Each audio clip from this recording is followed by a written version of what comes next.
Hello दोस्तों, इस video में हम बात करेंगे इफ़ एल्स स्टेटमेंट के बारे में। इफ़ एल्स स्टेटमेंट से पहले मैं आपको सजेस्ट करूंगा कि आप हमारी इफ़ स्टेटमेंट की वीडियो को ज़रूर देखें। आपको लिंक डिस्क्रिप्शन में मिल जाएगा, नहीं तो ये आई के बटन के आइकन पे मिल जाएगा आपको। शुरू करने से पहले अगर आप हमारे चैनल पर नए हैं तो प्लीज़ हमारे चैनल को सब्सक्राइब करें और बेल का आइकन दबाएं, जिससे कि हमारी वीडियो सबसे पहले आप तक पहुंच सके। तो चलो शुरू करते हैं।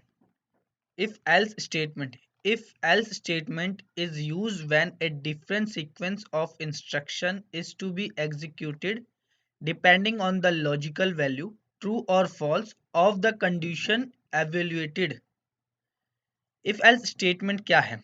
If else statement वह है कि जब आप एक कंडीशन लगा रखें if स्टेटमेंट और if कंडीशन ट्रू होता है तो रन करता है, उसके नीचे जो ब्लॉक ऑफ स्टेटमेंट होता है वो रन कर जाता है। लेकिन अगर वो ट्रू ना है, फॉल्स है, मतलब वो रॉन्ग है, उस कंडीशन को वो मीट नहीं करेगा, तो क्या करेगा, एल्स में जो ब्लॉक ऑफ स्टेटमेंट लिखा होगा वो एग्जीक्यूट हो जाएगा, वो रन हो जाएगा और वो डिस्प्ले शो करने लगेगा। तो बेसिकली इसमें होता है क्या, ट्रू और फॉल्स के, अगर ट्रू होगा तो इफ कंडीशन के नीचे वाली ब्लॉक ऑफ स्टेटमेंट रन कर जाएगा, अगर फॉल्स होगा तो उस केस में जाके वह एल्स को रीड करेगा और उसकी ब्लॉक ऑफ स्टेटमेंट रन करेगा।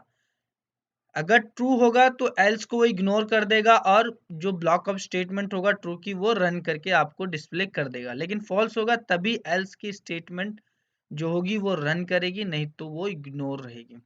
तो इसको प्रैक्टिकल करके देखते हैं जिससे हमारा कॉन्सेप्ट क्लियर हो सके। तो इसको प्रैक्टिकल करते हैं। हमने यहाँ पे VS कोड खोल रखा है और उसका लोकेशन कॉपी करके पेस्ट कर दिया है।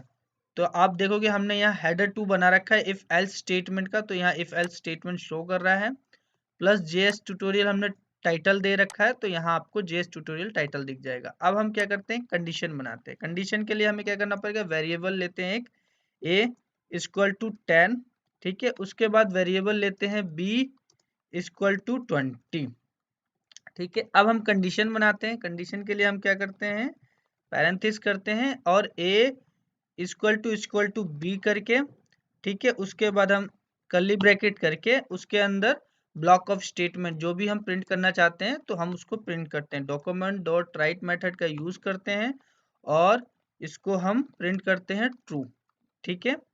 और एक ये तो हमारा था इफ स्टेटमेंट। अब अगर ये कंडीशन मीट ना हो तो क्या प्रिंट करे, क्या शो करे, क्या डिस्प्ले करे। अगर हम इसको सेव करते हैं और सिर्फ रन करेंगे तो अभी आपको डिस्प्ले कुछ नहीं होगा। क्यों नहीं होगा, क्योंकि हमने बताया ही नहीं कि अगर ये फॉल्स हो, जो ये कंडीशन दिया हुआ फॉल्स हो तो क्या प्रिंट हो। हमने सिर्फ ये बताया है कि अगर ये ट्रू है तब ये प्रिंट हो जाए, ठीक है। लेकिन फॉल्स हो तो क्या शो करे, क्या ब्लॉक ऑफ स्टेटमेंट रन करे। अगर हम यहाँ कंडीशन डाल रहे हैं, कोड डाल रहे हैं, तो और भी चीजें हम यहाँ मेंशन कर सकते हैं, लेकिन हम प्रिंट कर रहे हैं अभी ट्रू और फॉल्स में।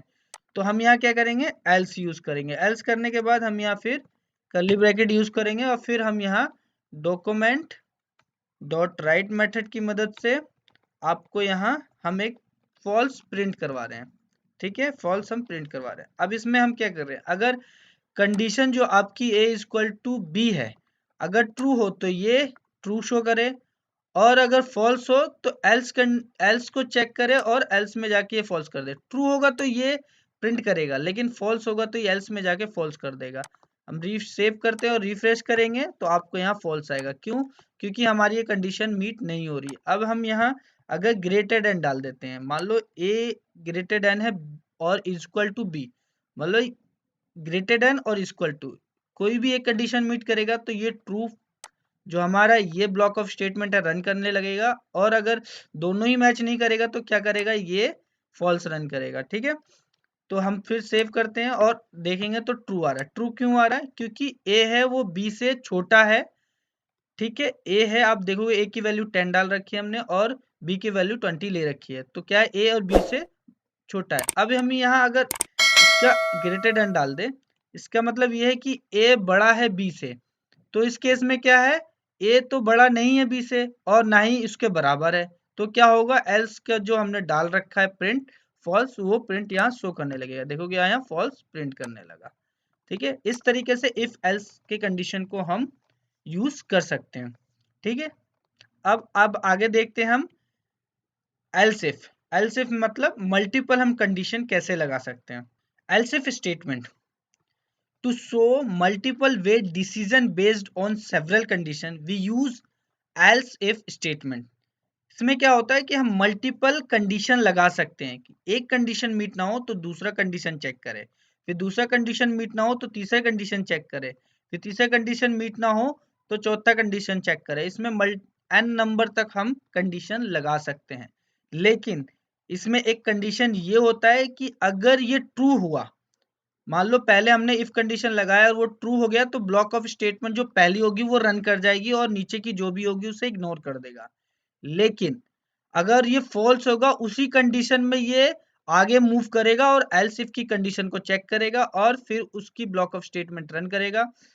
और फिर अगर वो फॉल्स दोबारा हुआ एल्स इफ कंडीशन, तो यहाँ हमने जैसे एल्स यूज कर रखा है तो वो फाइनल स्टेटमेंट जो होगा उसको रन कर देगा। लेकिन अगर इसके बाद हमने और एल्स इफ कंडीशन से यूज किया तो फिर वो उसको चेक करेगा, फिर उसके बाद वो चेक करेगा। ऐसे हम मल्टीपल यूज कर सकते हैं। तो इसको हम प्रैक्टिकल करके देखते हैं और समझते हैं अच्छी तरीके से कैसे इसका इस्तेमाल हो। हम इसी में समझते हैं। अब हम यहाँ समझ रहे हैं else if statement. Else if statement, ठीक है। एल्स इफ स्टेटमेंट के लिए वार हमने एक वेर कीवर्ड की मदद से एक वेरिएबल क्रिएट किया a equal to 10, b equal to 20 और वेर c इक्वल टू 30 दे देते हैं, ठीक है। एक और वेरिएबल क्रिएट किया c।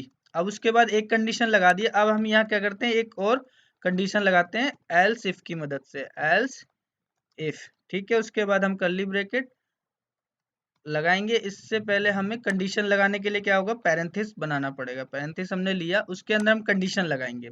अब हम क्या कंडीशन लगा रहे हैं, a लेस देन c, ठीक है। और इसमें हमने प्रिंट करवा दे डॉक्यूमेंट डॉट राइट, और यहाँ हम राइट लिख दे रहे हैं। राइट लिख दिया और हमने ये सेव कर दिया। अब हम इसको सेव करते हैं और सेव करने के बाद अब हम इसको रिफ्रेश करते हैं तो आपको यहाँ राइट आ गया। राइट क्यों आया, अब हम समझते हैं। यहाँ पे एक एक करके स्टेप। यहाँ हमने पहला कंडीशन लगाया। पहले कंडीशन में हमने ये लगा रखा है कि a है वो ग्रेटर देन है b से या इक्वल टू है। मतलब a की जो वैल्यू है वो b से बड़ी है और या उसके बराबर है। ऐसा तो होगा तो ये क्या करेगा, आपको प्रिंट करके डिस्प्ले शो करेगा। लेकिन अगर ये फॉल्स होगा तो ये इसको इग्नोर कर देगा और एल्स इफ की कंडीशन को चेक करेगा। एल्स इफ की कंडीशन चेक करेगा। यहाँ बोल रहा है कि a है वो लेस देन है c से, मतलब a की जो वैल्यू है छोटी है c से। तो a की वैल्यू 10 है और c की वैल्यू 30 है, तो क्या है, ये कंडीशन मीट कर रही है। तो मीट कर रही है तो क्या करेगा, आपको ये डिस्प्ले शो कर देगा लेकिन इसको इग्नोर कर देगा। तो यहाँ पे वो यही कर रहा है और इसको क्या कर रहा है, राइट को प्रिंट करके आपको डिस्प्ले शो कर दे रहा है। आप देखोगे राइट प्रिंट कर देगा। लेकिन अगर यहाँ पे हम क्या करते हैं, यही आपको ग्रेटर देन लगा देते हैं कि a बड़ा है c से, जो कि ट्रू नहीं है, फॉल्स है। तो फॉल्स की कंडीशन में क्या होगा, वो आपको ये फॉल्स दिखला देगा जो हमने एल्स में लगा रखा है, ठीक है। एल्स में जैसे ही देखोगे ये फॉल्स आ गया। फॉल्स आ गया क्यों, क्योंकि ये दोनों ऊपर की दोनों कंडीशन को मीट नहीं कर रहा है।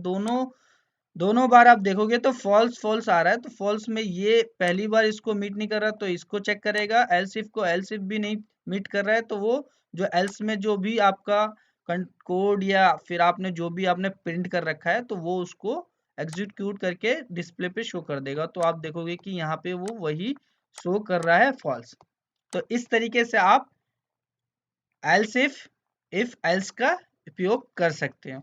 अब अगर आप चाहो इसमें मल्टीपल कंडीशन लगाना चाहते हो और तो आप और भी एल्स इफ करके एक और कंडीशन लगा सकते हो कि a इक्वल टू c हो, ठीक है। तो ये क्या करे, प्रिंट कर दे डॉक्यूमेंट डॉट राइट, ठीक है। और यहाँ क्या करे, प्रिंट कर दे। प्रिंट हम लिख देते हैं यहाँ पे, ठीक है। और हम ये प्रिंट करके सेव करते हैं। अब यहाँ देखते हैं क्या शो करता है। तो यहाँ पे भी ये तीनों कंडीशन मैच नहीं कर रहा तो ये चल रहा है। अब एक काम करते हैं, हम यहाँ a की वैल्यू क्या करते हैं, a इक्वल टू 10, मतलब जो a है वो 10 के बराबर है। अब जैसे ही हम इसको रिफ्रेश करेंगे आप देखेंगे कि यहाँ जो हमने यहाँ प्रिंट करवाया था प्रिंट को तो वो यहाँ प्रिंट हो गया। क्यों हो गया? क्योंकि ये फॉल्स है तो इसको चेक किया, ये भी फॉल्स निकला। इफ कंडीशन जो है हमारी वो ट्रू नहीं है, ट्रू नहीं है तो वो इसको इग्नोर कर देगा, फिर नीचे आ जाएगा, एल्स इफ को चेक करेगा, ये भी देखेगा ये भी ट्रू नहीं है, फॉल्स है, तो फॉल्स में फिर ये दूसरा एल्स इफ को चेक करेगा, यहाँ देखेगा कि यहाँ ट्रू है तो वो क्या करेगा, ट्रू है तो इसको प्रिंट कर देगा और नीचे की लाइनों को इग्नोर कर देगा। जावास्क्रिप्ट आपको पता है कि लाइन बाय लाइन कोड को वो रीड करता है, ऊपर से नीचे की तरफ रीड करता है, तो वो ऊपर से नीचे तरफ रीड करके और जो भी ट्रू होगा उसको प्रिंट करके शो कर देगा और नीचे की लाइन को वो इग्नोर कर देगा इस कंडीशन में। आई होप कि आपको इफ एल्स और एल्स इफ दोनों अच्छी तरीके से समझ में आ गया होगा। आप इसको लॉजिकल ऑपरेटर के साथ, असाइनमेंट ऑपरेटर के साथ, किसी भी ऑपरेटर के साथ इसको यूज करके इस्तेमाल कर सकते हो। मुझे आशा है कि आपको वीडियो अच्छी लगी होगी। अगर आपको वीडियो अच्छी लगी तो प्लीज़ हमारे वीडियो को लाइक करें, चैनल को सब्सक्राइब करें और इस वीडियो को ज़्यादा से ज़्यादा शेयर करें। धन्यवाद।